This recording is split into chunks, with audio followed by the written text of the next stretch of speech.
Kumusta? Sa nakaraang aralin, natutunan natin ang kahulugan ng pandiwa. Ngayon, pag-uusapan natin ang iba't ibang aspekto nito.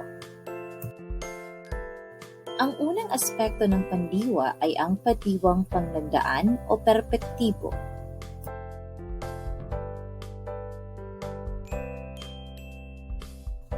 Ito ay mga kilos na naganap o nangyari na. Narito ang mga halimbawa. Ang babae ay natulog kahapon sa parke.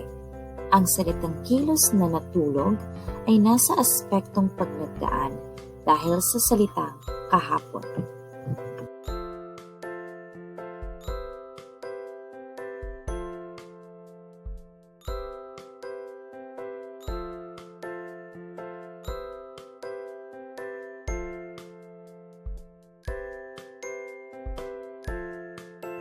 Ang ikalawang aspekto ng pandiwa ay ang pandiwang perpektibo o katatapos lamang.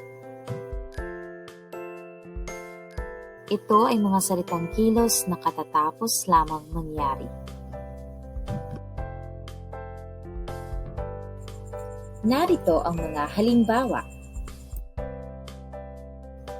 Kakabukas lang ni Ana ng pinto. Ang salitang kilos na ginamit ay kakabukas.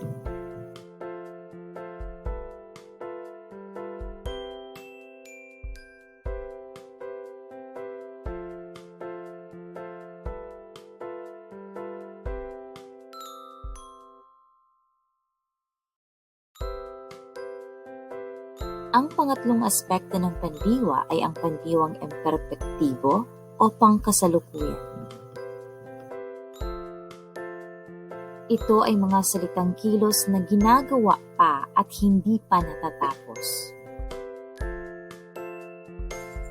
Narito ang mga halimbawa.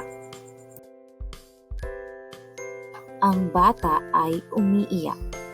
Ang salitang kilos na ginamit ay umiiyak, na nasa aspektong pangkasalukuyan.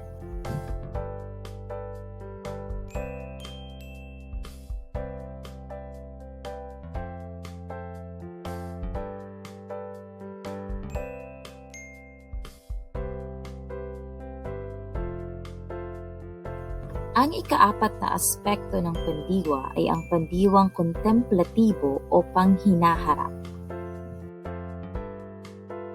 Ito ay mga salitang kilos na gagawin pa lamang. Narito ang mga halimbawa. Si Nena ay mag-aaral mamaya. Ang salitang kilos na ginamit ay mag-aaral at nasa aspektong panghinaharap dahil sa salitang mamaya.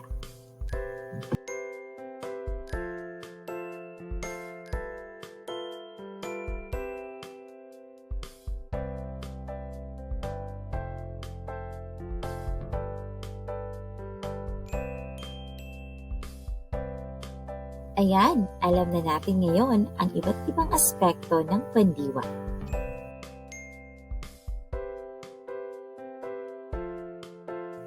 Oh, hanggang sa muli. Paalam mga bata!